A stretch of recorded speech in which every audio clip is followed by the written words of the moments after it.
On a quiet stretch of Russia's Black Sea coast in late August 2017, a holidaymaker wandered past a collapsed nylon camping tent pitched not far from the surf and stopped short. Peering inside, he recoiled in alarm. A young woman lay motionless under the canvas, half-clothed, her dark hair and face matted with blood, and around her neck was the angry red ligature mark of strangulation. Investigators quickly focused on the obvious detail. She had not been alone. She had been camping with a close friend, and witnesses recalled the two arguing loudly the night before. By morning, one was dead. The other had vanished. To police, it looked like an easy case. A fight between friends that turned violent. A suspect who fled. Yet the more investigators learned, the pieces didn't just fail to fit. They began to tell a completely different story. And it wasn't the one the police were writing.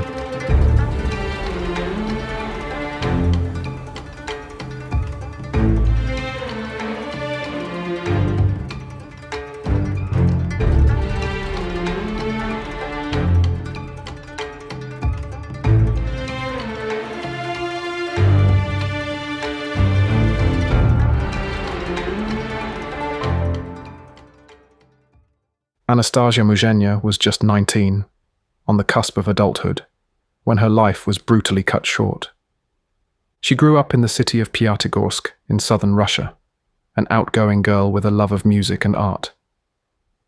Anastasia's childhood had its hardships. Her parents eventually divorced, but she found solace and sisterhood in a friend from her neighborhood, Alena Popova. The two girls were inseparable from first grade onward.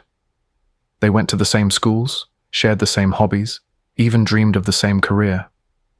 After high school, both pursued their passion for design and enrolled in art college courses. By summer 2017, Anastasia and Alena truly were, as friends described, like sisters. They laughed together, confided in each other, and spent so much time at one another's homes that Alena's mother considered Anastasia part of the family. It was only natural that they would plan a summer adventure together. That August, an opportunity arose. Alena had been vacationing with a group of acquaintances at a music festival in Krasnaya Polyana, a mountain resort near Sochi. When the festival ended, Alena invited her best friend to join her for a low-budget road trip along the Black Sea coast. Anastasia jumped at the idea. On August 23, 2017, she flew from her home to Sochi, where Alena greeted her eagerly at the airport. The plan was spontaneous and adventurous. The two young women would hitchhike up the coastline, carrying only backpacks and a single small tent, camping on beaches under the summer stars. They had little money. In fact, at one point they even resorted to shoplifting some food for dinner, but they were full of excitement and youthful confidence.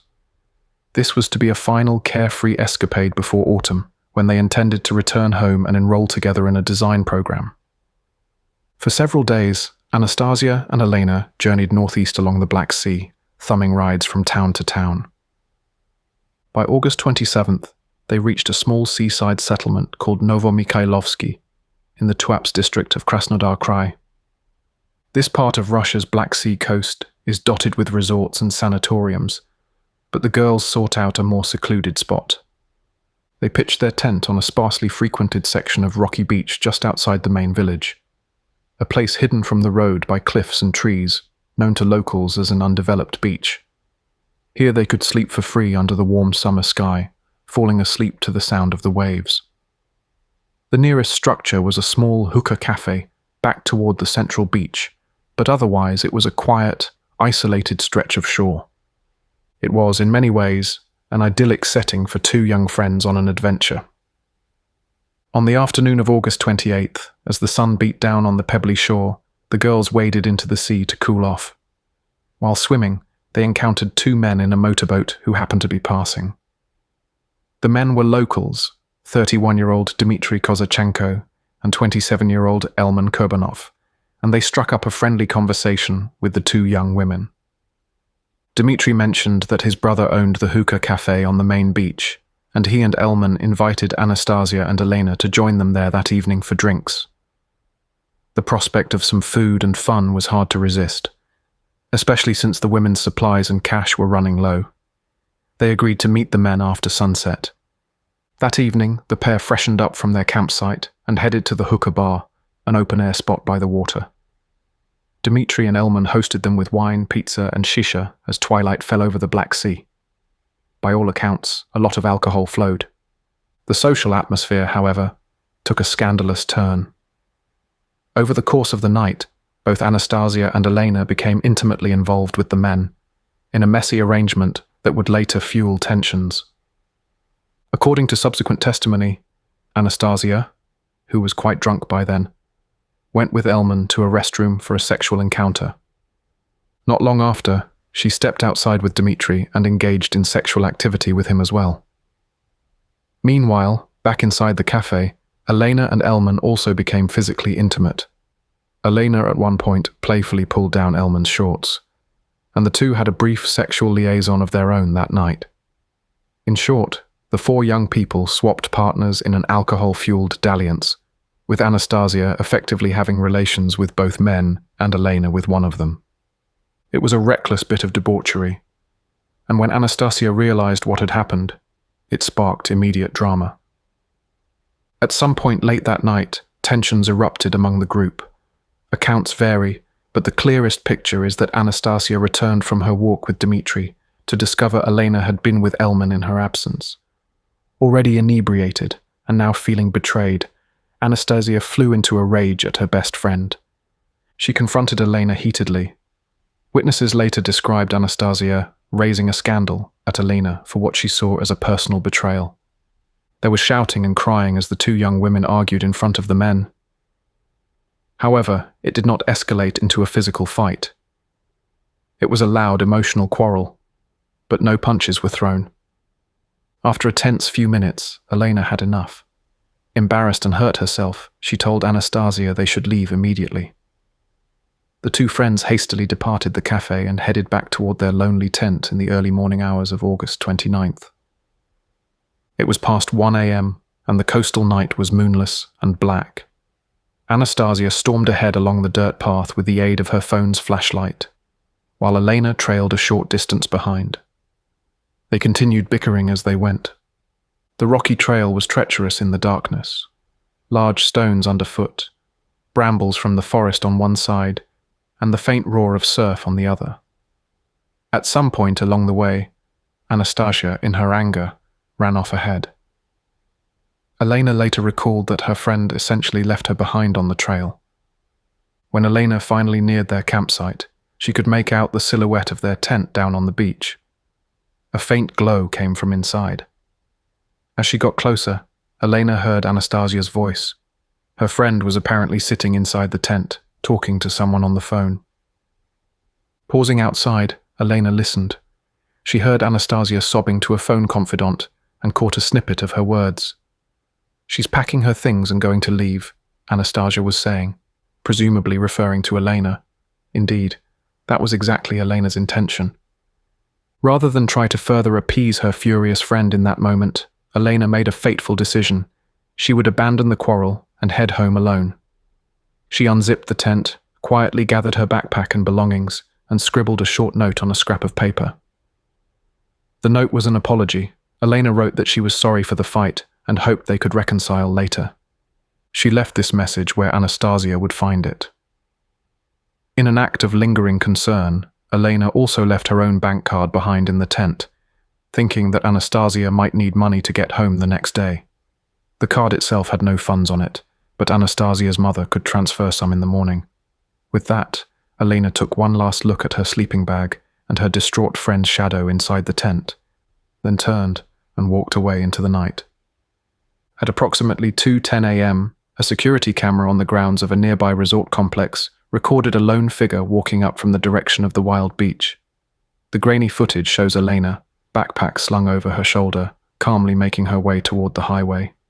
She proceeded to the main road and flagged down a passing car, a shared taxi, which already had 3 passengers in it. Alena climbed in and told the occupants she needed a ride out of town. Still upset, she reportedly mentioned that she had quarreled with her friend who stayed behind at the beach. One of the people in that car was a 21-year-old man named Vladimir Cherkasov, though Alena didn't know him at the time. The taxi headed off into the night, carrying Alena away from Tuapse. Over the next several hours, Alena journeyed northward. She caught a long-distance truck ride and then a pre-arranged carpool using a rideshare service for the final leg. By roughly 10 o'clock that same morning, August 29th, Alena was already over 300 miles away, arriving back in her hometown of Pyatigorsk. She was exhausted, heartsick about the fight with Anastasia, but relieved to be home. She had no way of knowing that as she was traveling, something terrible was unfolding back on that beach. Anastasia remained alone in the dark at the campsite after Alena's departure.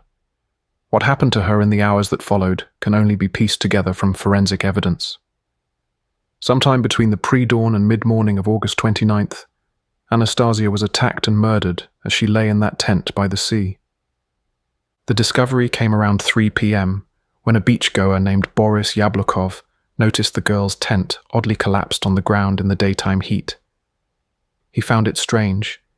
He had seen these two young women camping there the day before, and now their tent was flattened and silent. Investigating, Yablokov lifted the tent flap. What he found inside was a nightmare. Anastasia's lifeless body, covered in blood, partially unclothed and unresponsive. Panicked, he immediately alerted the authorities. Police and emergency medics rushed to the scene on the remote beach. It was immediately clear this was a homicide. Anastasia's corpse showed horrific injuries. Her face and head were battered. Blood pooled around a gruesome wound at the base of her skull. A length of metal chain was tangled around her neck, and dark bruising and ligature marks indicated she had been strangled. The sand and rocks inside the tent were spattered with blood, and the tent itself was torn and broken from a struggle. Investigators noted that Anastasia's fingernails were cracked and broken. She had clearly fought back fiercely against her attacker. Bruises mottled her arms, thighs, and torso. The violence of the scene was jarring. This wasn't a quick or calculated killing. It looked frenzied and brutal. The killer had likely hit Anastasia with a heavy blunt object. Police suspected a rock from the beach, and then garroted her with the metal chain. Oddly, no obvious murder weapon was found in or around the tent. Plenty of loose rocks littered the shore, but none were conclusively identified as the one that dealt the fatal blow. The chain used to strangle her was recovered nearby, but for reasons unknown at the time, it was never sent for forensic testing. In those chaotic first hours, however, detectives were focused less on physical evidence and more on the glaring question: where was Anastasia's friend? It didn't take long for police to hear about the quarrel the night before. As investigators secured the site, two familiar figures arrived at the beach: Dmitry Kozachenko and Elman Kurbanov, the same local men who had spent the previous evening with the girls. They had spotted the commotion, ambulances, police, crowds, from afar and motored over by boat to see what was happening. Upon learning that Anastasia was found dead, Elman immediately spoke up to officers. He told a detective that the girl's tent was theirs and volunteered that there had been a second girl, Alena, who wasn't present now. He then bluntly suggested that Alena could have killed Anastasia. Right then and there, even as poor Anastasia's body lay under a sheet, the narrative of a culprit began to form. To the local police, this theory made sense. Two young women fighting over men. One ends up dead, the other is missing. It fit the simplest explanation. The investigation's spotlight swung decisively onto Alena Popova. Within hours, a regional alert was out for Alena. Detectives pieced together from witnesses that she had left around 2 a.m. with her backpack, heading north. On August 30th, barely a day after the body's discovery, authorities located Alena at her parents' home in Pyatigorsk and took her into custody for questioning. Initially, she was treated as a witness. Alena, stunned and grief-stricken at news of her best friend's death, explained to police what had happened: the argument, her departure from the tent, and her journey home. She insisted that when she walked away in the early morning, Anastasia was alive, unharmed, and sheltering in the tent. "I left her there in the tent, and I had no reason to hurt her," Alena told the officers, repeating this claim over and over. But to the investigators from Tuapse, her story sounded thin and self-serving. They soon announced that Alena was the prime suspect in the murder of Anastasia Muzhenya. By that evening, Alena's status had shifted from witness to accused, and she was formally arrested on suspicion of murder. When Alena was detained, police conducted a medical examination of her body, checking for any signs of a recent struggle. The results were notable. There were none. The report noted that Alena had no scratches, no cuts, no bruises, or swelling on her, nothing to indicate she'd been in a violent fight the night before. This fact would later loom large, because Anastasia had fought her killer ferociously, almost certainly scratching or striking them in the process. Yet Alena's skin was pristine. Likewise, the clothing Alena had worn on her overnight trip home appeared ordinary. Witnesses who saw her en route recalled nothing visibly amiss, like bloodstains or disheveled clothing. Alena's mother, Natalia, would later say that when her daughter walked in the door on the morning of August 29th, she looked tired but completely normal and calm, as if nothing violent had happened.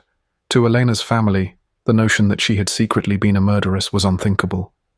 And yet, within a day of the crime, that is exactly how the authorities were treating her. The investigation into Anastasia's murder now barreled forward under the assumption that Alena was the killer. Investigators from the Russian Investigative Committee's office in Tuapse, a federal detective branch akin to a state homicide department, took charge of the case. They theorized that after Alena and Anastasia left the cafe in anger, Alena must have returned to the tent with her friend and, at some point between 1 and 2:30 a.m., snapped in a drunken, jealous rage. According to this theory, Alena picked up a hefty rock and struck Anastasia through the wall of the tent, then entered and strangled her to death, all in a fit of passion fueled by alcohol and envy. Immediately after committing this grisly deed, Alena supposedly gathered her things, wrote the apology note as a feint, and fled into the night. It was a dramatic narrative of best friend betrayal, and on the surface it seemed to align with some facts. But from the very start, the case against Alena lacked any solid proof. There was no eyewitness, no direct physical evidence linking her to the act, and serious gaps in the timeline. Nevertheless, the local detectives zeroed in on Alena and appeared disinclined to look elsewhere. In those early weeks of the investigation, police collected what evidence they could, though in hindsight, their efforts were shockingly inadequate. The crime scene was not handled with the rigor one might expect in a murder case. For example, there was no thorough fingerprinting of the tent or surrounding objects. If any unidentified prints were present, they were not documented. The broken chain found near Anastasia's body, which presumably had been used to strangle her, was taken into evidence, but never sent for laboratory analysis. No DNA or trace tests were performed on it. Perhaps most crucially, the initial forensic examination failed to establish a clear time of death, a standard step that was inexplicably fumbled. The medical examiner did not take the body's temperature at the scene, a basic procedure that helps determine how long the victim had been dead. This omission would later prove to be a critical flaw.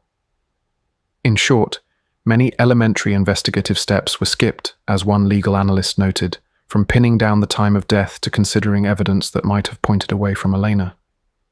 Alena's supporters would later accuse the Tuapse investigators of tunnel vision, of assembling a case to fit their initial theory, rather than truly investigating all possibilities. One piece of physical evidence did emerge that investigators seized upon to bolster their case against Alena: a few tiny blood stains on an article of her clothing. After Alena's arrest, police searched her family home and collected the clothes she had worn during her travels. Forensic analysts examined them and discovered 3 minuscule reddish-brown specks on the pants Alena had been wearing. Each spot was only 2 to 5 millimeters in size, about the size of a match head. DNA testing confirmed that these microscopic droplets were Anastasia's blood. To the investigators, this was a smoking gun. How else would Anastasia's blood get on Alena's pants unless Alena had been present during the bloody murder? They considered these pinprick stains as damning evidence that Alena was the killer. However, even this discovery raised more questions than it answered. The interior of the tent where the attack happened was covered in blood, a gruesome splatter from the head injury. Any assailant at close quarters would likely have been soaked or at least significantly stained with blood. and yet Alena's pants showed only 3 tiny, isolated spots. If she had truly beaten her friend to death amid that gore, would there not be more blood on her clothes? Common sense, and later expert testimony, suggested that the paucity of blood on Alena was inconsistent with the supposed act. Additionally, those pants in question were not uniquely Alena's. They actually belonged to Anastasia. The girls often shared each other's clothes interchangeably. Alena's defense would eventually argue that the tiny drops of blood could have gotten there at some prior time when Anastasia herself wore those pants, perhaps from a minor cut or a nosebleed or some other innocent cause. But at the outset, investigators did not delve into such possibilities. They had what they wanted: a link, however tenuous, tying Alena to the crime scene. As weeks turned into months, Alena languished in pre-trial detention, and the investigators methodically, if not thoroughly, built their case around her. From their perspective, the motive was clear: jealousy and anger, and now they had circumstantial evidence to place her at the murder scene. They interviewed witnesses who confirmed the quarrel and Alena's exit. They noted that 2 local men, Dmitry and Elman, provided an alibi for each other elsewhere during the window of the crime, so the police did not consider those men suspects at all. In effect, once Alena was in custody, the TUAP's investigation pursued no other suspect. This single-mindedness would soon draw criticism from many quarters, especially as odd leads and contradictions emerged. For instance, early on, a sniffer dog at the crime scene reportedly followed a scent trail from Anastasia's tent up towards a road and parking area, not along the footpath that Alena had taken to the CCTV camera. This suggested that someone, perhaps the real killer, might have left the beach by a different route, possibly by vehicle. Yet that clue was essentially ignored. So were other potential leads, like rumors of a strange vagrant who lived near that beach, or the simple possibility that a stranger could have stumbled upon the lone girl in the tent at dawn. The prevailing attitude seemed to be summed up by one unnamed local police officer, who later told a journalist why they didn't bother investigating further. Very convenient. 2 sluts show up to party, they fight, one offs the other. No need to break your head considering other versions. Those blunt, crude words reveal the bias that many believe tainted the case from the start, a mix of misogyny and a desire for an easy resolution. By early 2018, the investigation was approaching its initial conclusion, and prosecutors were eager to take Alena to trial for murder. However, a surprising twist occurred at that point that hinted at the case's weaknesses. In January 2018, the TUIP's District Court was asked to approve the indictment and set a trial date. After reviewing the case file, the presiding judge took the rare step of refusing to send the case to trial and instead kicked it back to the investigative committee for further investigation. The judge cited numerous errors and gaps in the evidence. In the Russian system, this kind of judicial pushback is not common. It signaled that even a local judge found the case against Alena lacking. This foreshadowed the evidentiary issues that would continue to plague the prosecution.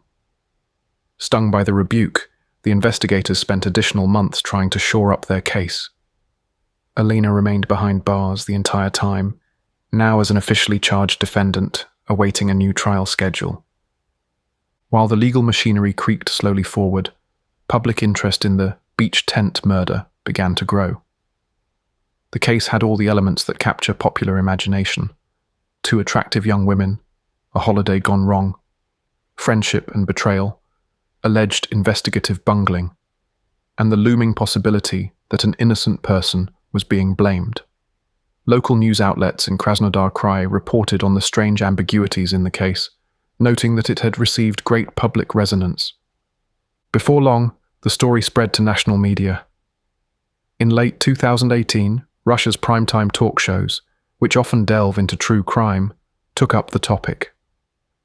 In October, the television host Andrei Malakov devoted an episode of his popular show, Live, to the TUAP's beach murder. Tellingly, the segment's title presumed Alena's innocence. Murder on the Beach, the case of Anastasia Muzhenya, her innocent friend, is on trial. On that program, family members and advocates for both women appeared.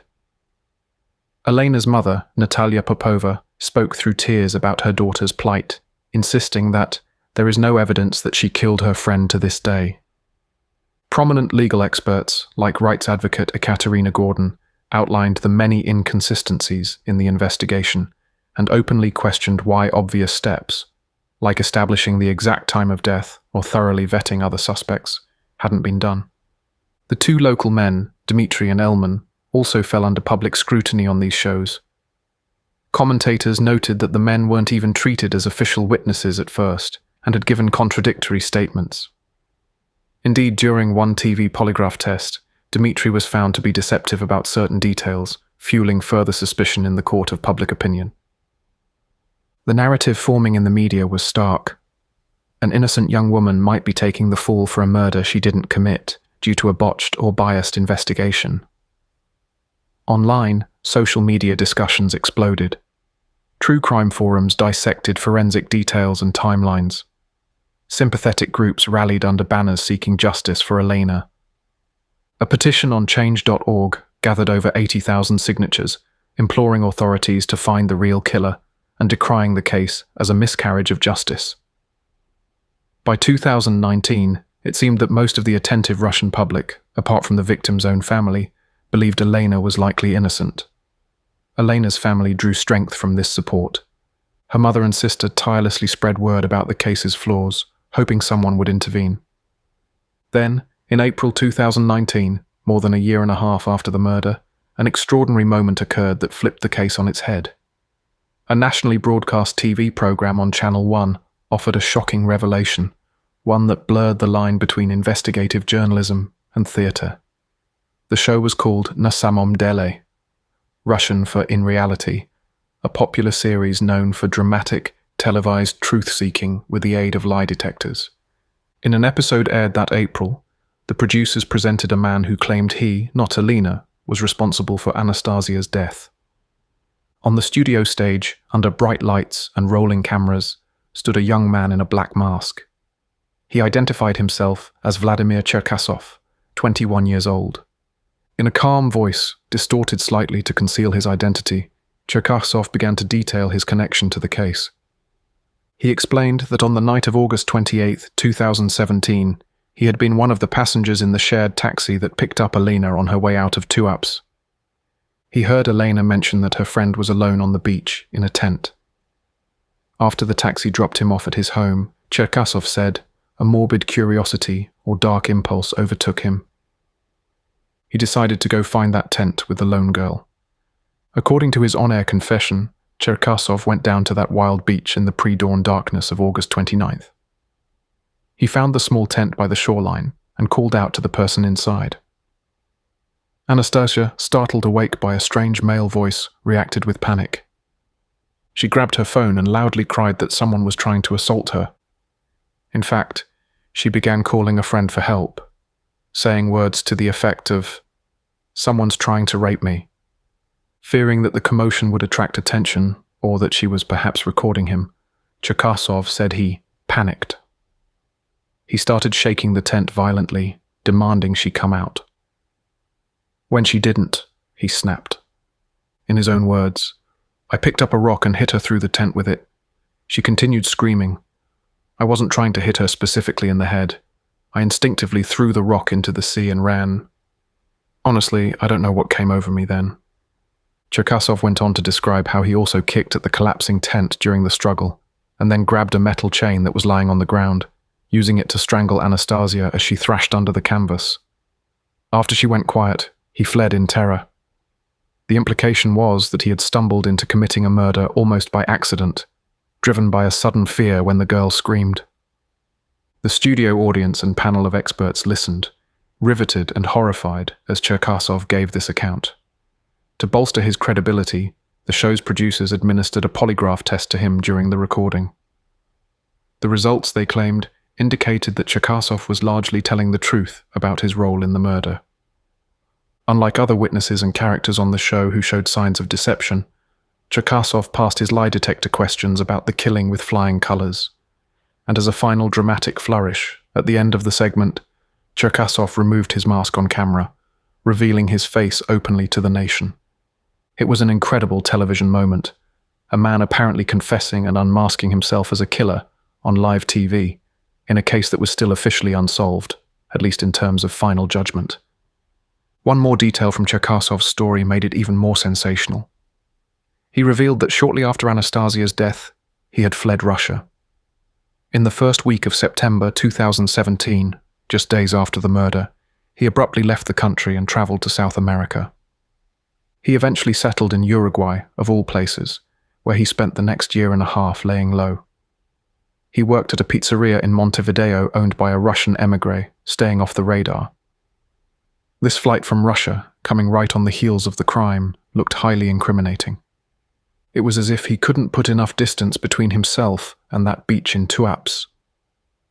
Now, in April 2019, Cherkasov claimed he had returned voluntarily to come clean, implying that guilt had compelled him to confess. The immediate fallout of this televised confession was dramatic. The program Na Samom Dele had coordinated with law enforcement in advance, aware of the bombshell they were about to broadcast. Moscow City police officers were actually waiting in the wings at the TV studio. As soon as the cameras stopped rolling, officers approached Cherkasov backstage and placed him under arrest. He was taken into custody in Moscow that day. Investigators in Moscow interrogated him thoroughly and compiled a report of his statements, which they forwarded to their colleagues in Krasnodar Krai, the jurisdiction of the murder. For a brief moment, it appeared that the true killer of Anastasia had been identified and that Alena would be proven innocent after all. But what happened next left the public flabbergasted. The Krasnodar Regional Investigative Committee, specifically the office in Tuapse handling Anastasia's case, summarily refused to accept Cherkasov's confession. Despite the level of detail and apparent authenticity in his on-air statements, the local authorities showed almost no interest. The Moscow police, somewhat taken aback, were told by their Tuapse counterparts that they would take no action on the confession. The explanation: the Tuapse investigators claimed Cherkasov's dramatic admission was nothing more than a publicity stunt, a prank to get attention. They floated alternative theories. Maybe Cherkasov was lying to get a free trip back to Russia, since he was low on money abroad and might have thought the TV show would pay his travel. They also pointed out supposed inconsistencies. For example, at the time of the original investigation, the other taxi passengers, friends of Cherkasov, had denied he was in the car, which, if believed, would mean he wasn't even at the scene. Of course, those same passengers came forward after the confession and admitted they had lied to protect Cherkasov from being caught for draft evasion. He'd been hiding from mandatory military service, and they didn't want to expose him.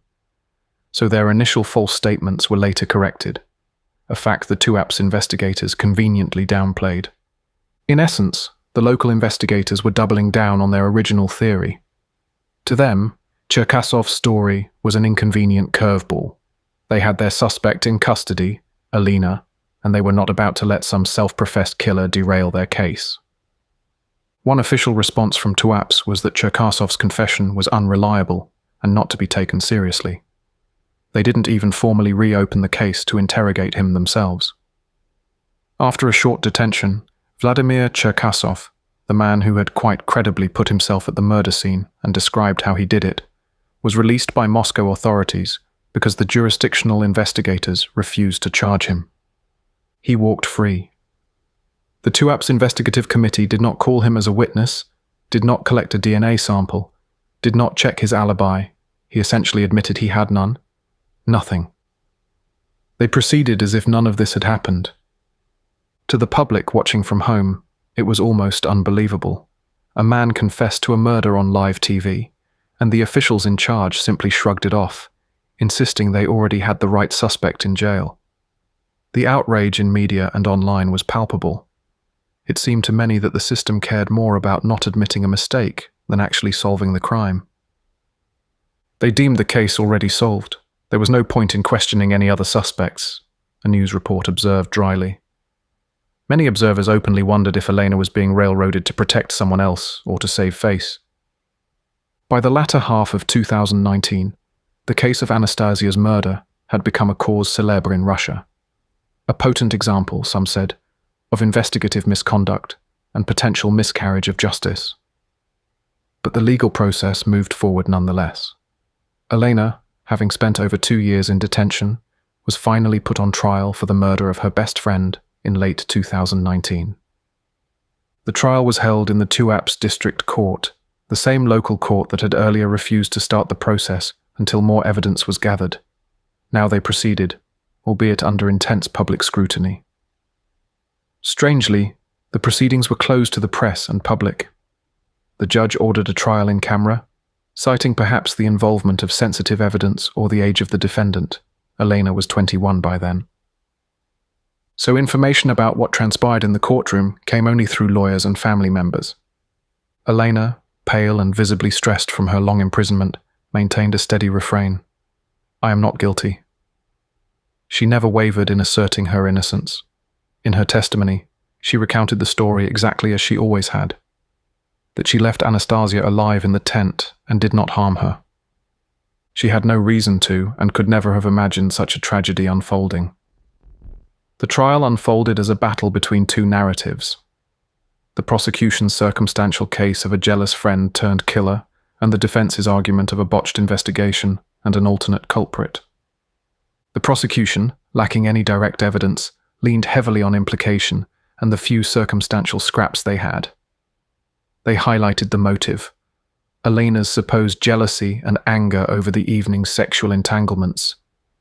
They reminded the court that Alena had been the last known person with the victim in those early hours, and that she fled the scene. They painted her flight as consciousness of guilt, rather than the innocent departure she claimed. And of course, they presented the forensic finding of Anastasia's blood on Alena's pants as their star evidence. To the judges, Russian trials of this nature typically have a panel of judges, rather than a jury. The prosecutor argued that those tiny blood spots could only mean Alena was at the scene of the crime, close enough to be spattered by her friend's blood. It was, admittedly, not much. Even the prosecutor conceded in court that all the evidence against Alena was essentially indirect and circumstantial. But in the Russian justice system, which has a conviction rate well over 99%, even slim evidence often suffices. The defense, led by attorney Olga Desyatova and her team, systematically tore into the case's inconsistencies. They pointed out how every piece of supposed evidence against Alena could be interpreted innocently, or was outright dubious. They reminded the court that no weapon had ever been found, and that no forensic expert had tied Alena to the act. None of Alena's DNA was on the victim, and none of the victim's DNA, apart from those pinprick blood flecks, was on Alena. They hammered on the fact that Alena had no injuries whatsoever on her, which is incongruent with the vicious struggle Anastasia put up. If Alena had been the attacker, wouldn't Anastasia have scratched or hit her? Yet Alena's body was unscarred. The defense also cast doubt on the timeline proposed by the prosecution. They reenacted the scenario to show how implausible it was. To commit the murder and then reach the CCTV camera by 2:10 a.m., Alena would have had to perform the killing and cleanup in an incredibly short window. She would have needed to brutally bludgeon and strangle her friend, a process likely taking several minutes at least, compose herself, hide any evidence of the struggle on her own person, possibly change clothes, since no one saw blood on her, pack her things, write a note, and scramble over rocks in the dead of night, all in maybe 15 to 20 minutes to make that camera's timestamp. To illustrate the point, the defense recounted how Anastasia's own father, Alexander Muzhenya, had tried to prove Alena could have done it by jogging the route in 11 minutes 29 seconds. Yes, he managed that time, but, the defense noted, he did it at midday, knowing exactly where he was going, carrying nothing, and certainly without simulating a murder in advance. Under realistic conditions, the walk was far longer.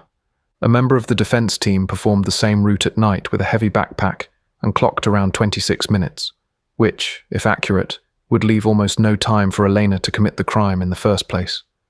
All of this cast serious doubt on whether Alena even could be physically responsible given the constraints. The most powerful defense evidence came from the world of forensic science. Renowned forensic expert Dr. Eduard Tumanov had examined the case files and autopsy data, and he testified that in his professional opinion, Anastasia likely died many hours later than the prosecution alleged. Dr. Tumanov methodically listed the oversights and findings. The original examiner failed to take core body temperature, a glaring omission. The condition of livor mortis, post-mortem lividity, in Anastasia's body was consistent with a death less than 24 hours before the autopsy on the morning of August 30th. Given that autopsy was at 9 a.m., that pointed to a time of death, no earlier than mid-morning, August 29th. Furthermore, toxicology showed 0 alcohol in Anastasia's blood. Despite witnesses attesting she was very inebriated around midnight on August 28th. Metabolism doesn't lie. Had she perished shortly after that drinking bout, her blood would still contain alcohol. The absence indicated she had lived long enough to metabolize all the alcohol, implying a significant passage of time between the night's drinking and her death. Tumanov also highlighted the nature of the head injury and bodily reactions.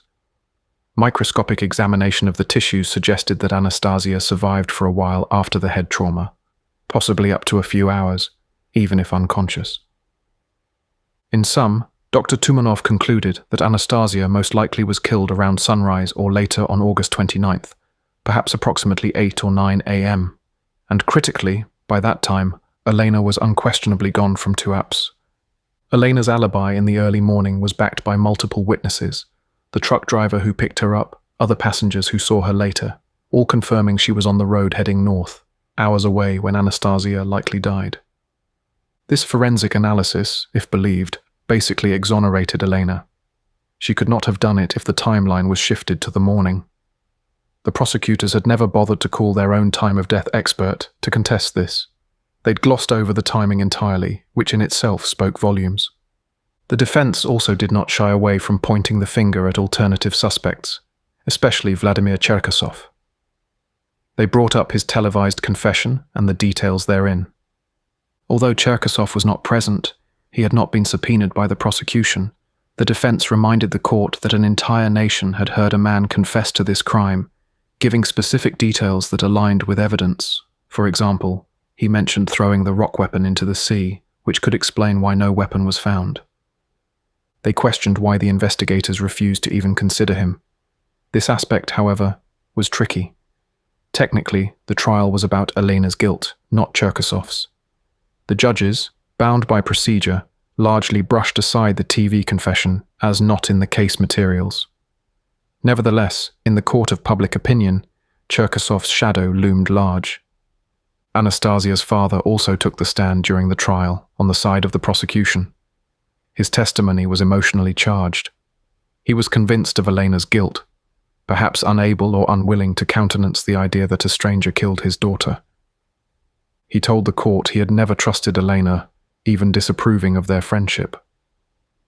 While prosecutors characterized the murder as an unplanned, heat-of-the-moment act, Anastasia's father went further, accusing Alena of premeditation. He advanced a theory that Alena had deliberately lured Anastasia to that secluded beach to kill her, a notion for which there was no evidence, but which illustrated the depth of his belief that Alena was responsible. The father also attempted to validate the timeline. As mentioned, he personally retraced Alena's likely path and insisted she had plenty of time to do the deed and get away, citing his 11.5-minute walking test as proof. The defense, during cross-examination, respectfully but firmly dismantled his points, noting how his reenactment omitted key factors and that, heartbreakingly, a grieving father might not be the most objective analyst. Still, one could not ignore the pain and certainty in his voice as he demanded justice for his daughter. To him and his wife, Alena was the betrayer who had taken their only child. Their stance added a tragic human dimension to the proceedings. Two families shattered, each utterly convinced of a different reality. After all the arguments were made and the courtroom fell silent, it was up to the judges to deliberate. In Russia, a panel of judges can decide a case like this, unless a jury trial is specifically convened, which it wasn't here. The deliberation took some time. Reportedly, the presiding judge Sergei Kotkov spent 3 days considering the verdict. Finally, on December 12, 2019, the court reconvened for the verdict. Alena Popova stood in the defendant's cage, trembling and pale. The judges declared her guilty of the murder of Anastasia Muzhenya. She was sentenced to 8 years in a penal colony, a standard form of prison in Russia. Gasps and sobs were heard from Alena's family in the courtroom. Alena herself reportedly wept openly, repeating, "I didn't do it, I didn't do it," as the reality set in. 8 years, for a 21-year-old girl, meant the better part of her 20s gone to a prison camp. It was, interestingly, a relatively light sentence by Russian standards for murder, where terms of 10 to 15 years or more are common for such violent crimes. Some observers speculated that the judges themselves harbored doubts, hence the lower-end sentence. But in official terms, Alena was now a convicted murderer. The verdict landed like a thud in the media. Many were dismayed but not shocked. Given Russia's conviction rates, they had braced for this outcome. As one commentator noted bitterly, the fact that most of Russia, save for the victim's parents, believed in Alena's innocence didn't seem likely to make much difference in court. Indeed, structural pressures in the Russian justice system heavily favor upholding the prosecution's version. Tuapse's own district court had not acquitted a single defendant in over a decade, and nationwide acquittal rates hovered around a minuscule 0.2 to 0.4%. In that context, perhaps the outcome was fait accompli. Still, Alena's defense team immediately announced plans to appeal. They vowed to continue the fight, both on legal grounds and to expose what they called an egregious wrongful conviction. For a brief moment in early 2020, those fighting for Alena saw a ray of hope. On February 19th, the Krasnodar Regional Court, the appellate court, reviewed Alena's case and delivered a startling decision. The appellate judges were not focused on guilt or innocence per se, but on a procedural issue. They had discovered that Judge Sergei Kotkov, who presided over Alena's trial, had committed a serious violation of judicial procedure. Specifically, Judge Kotkov entered the sealed jury deliberation, in this context the judge's private deliberation, on December 9, 2019, to begin drafting the verdict for Alena's case. However, court records revealed that on December 10th, while he should have been exclusively pondering Alena's verdict in secret, Judge Kotkov had come out and presided over an unrelated civil hearing, a dispute between two individuals completely unconnected. This meant he had violated the secrecy of the deliberation room. A judge is not permitted to engage in other matters once deliberations on a case have begun until the verdict is finalized. The Krasnodar appellate panel deemed this a gross procedural violation. In their order, they explicitly cited Judge Kotkov's actions as unacceptable and in breach of the Criminal Procedure Code. They even initiated an internal investigation into Judge Kotkov's conduct, directing the Tuapse court to examine his lapse. As a result of this finding, the appellate court nullified the verdict against Alena and sent the case back to the lower court for potential reconsideration. Technically, they didn't outright acquit her, but they voided the conviction and essentially reopened the case. It was a strong reprimand of the trial judge and, indirectly, gave Alena's side new ammunition. Legal experts noted that such a violation usually requires the verdict to be overturned entirely. Alena's lawyers and family were overjoyed. It felt like a second chance. Alena herself, who by now had spent 2.5 years behind bars, received the news with tears of cautious relief. For the first time, it looked like the system might rectify itself, even if on procedural rather than evidentiary grounds. Publications like RT, Russia's state media outlet, reported on this development with barely concealed intrigue. They pointed out how rare it was for a murder conviction to be tossed out like this, and reiterated that in such scenarios, typically a full retrial should happen. However, seasoned observers of Russian courts also issued a word of caution. In practice, higher courts often hesitate to truly overturn a verdict, even when there are clear errors, because it worsens the statistics. Every overturned conviction is seen as a black mark on the lower court and prosecution. There was a chance, they warned, that despite the violation, the system would ultimately close ranks and uphold the conviction. Unfortunately for Alena, that is precisely what occurred. In the months following the appellate decision, there was some legal back and forth, essentially bureaucratic wrangling, but no new trial materialized. Instead, quietly and without much media fanfare, the Krasnodar Regional Court revisited the case in October 2020, and this time decided to reinstate the guilty verdict, perhaps arguing that the violation did not materially affect the outcome. On October 30th, 2020, they declined to overturn Alena's conviction after all, effectively reasserting her guilt. Then, in November 2020, the Fourth Cassation Court of General Jurisdiction, a higher appeals level, also reviewed the case and upheld the conviction and the 8-year sentence as final. Any remaining legal avenues, such as Russia's Supreme Court or a supervisory review, failed to produce changes. In the end, Alena remained officially a murderer in the eyes of the law, and her 8-year sentence stood, minus the time she had already served awaiting trial and appeal. For Alena's supporters, this was a bitter pill. The procedural get-out-of-jail card had been dangled and then snatched away. But in truth, it was not unexpected given the near impossibility of acquittals. One of Alena's advocates grimly commented that Russia's justice system was like a vice. Once it clamped down, it almost never let go. Alena's case had briefly slipped through a crack, only to be forced shut again. By late 2020, Alena found herself transferred to a penal colony to serve the remainder of her term. Inside prison, Alena tried to keep a low profile. Family visits were limited, and then further constrained by the pandemic conditions of 2020 to 2021. However, reports emerged that she behaved as a model inmate, disciplined, compliant, avoiding trouble. This good behavior would have consequences. In early 2024, after Alena had served more than half of her sentence, her lawyers petitioned for parole. Remarkably, the petition was granted. And so, in April 2024, at the age of 26, Alena Popova walked out of prison on conditional early release. She had spent roughly 4 years and 8 months behind bars, including the pre-trial detention since 2017. Upon release, Alena did not seek the spotlight.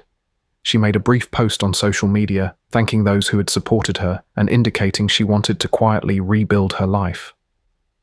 She gave no detailed statements about the case or about Anastasia, perhaps out of lingering trauma, or perhaps wary of attracting further controversy. Alena reportedly moved back to her home region and focused on her own recovery, trying to find some semblance of normalcy after the long ordeal.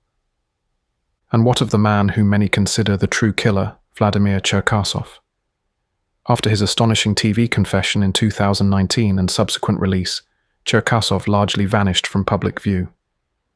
Journalists attempted to track him down for follow-up interviews, but he proved elusive.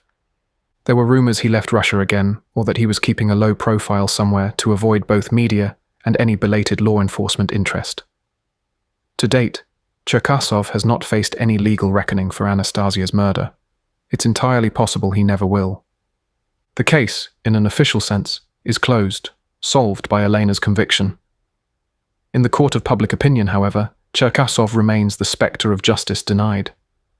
On Russian internet forums and in true crime circles, people still ask, where is Cherkasov now? Will he ever be charged? As of now, there are no answers. He admitted to the crime and walked free, a fact that continues to astonish and anger those familiar with the case. Anastasia's family, for their part, have stood by the conviction throughout. Her father has given several interviews over the years, expressing his firm belief that Alena was guilty and that the correct person was punished. To him, the early release of Alena in 2024 was an affront. He felt she had already gotten off easy with an 8-year term and then served barely over half of it. Anastasia's mother and father have visited their daughter's grave, grieving with the conviction that her killer was brought to account. One can only imagine the difficulty of processing the alternative, that perhaps the real murderer was never punished. For them, accepting that would mean accepting that their daughter's case is still unresolved, a thought too painful to bear. So they remain resolute. In their eyes, justice was done in that courtroom in 2019. The Muzhenya Popova case is often cited in discussions about Russia's near-zero acquittal rate and the pressure on police and prosecutors to close cases, even if it means pinning them on convenient suspects. A telling quote came from Komsomolskaya Pravda's investigative report on the case. A law enforcement source told the journalist, "Most likely, they just appointed her guilty." They just didn't expect journalists to stand up for that simpleton Alena and kick up a fuss. During her incarceration, Alena wrote that she felt depressed and had withdrawn into herself, struggling to maintain social connections. One can only hope that with her release, she has found some peace away from the limelight. The murder of Anastasia Muzhenya remains officially solved, yet unofficially unresolved. No independent reinvestigation has been launched to find any perpetrator other than Alena. The local authorities consider the matter closed. Thanks for listening, guys. We release new episodes every week, so be sure to follow the podcast in your app to stay up to date. And thank you to Connor, who suggested and provided research for this case. Connor does his own great write-ups of international true crime cases on Reddit. You can follow him there through his username Moondog151. See you next time.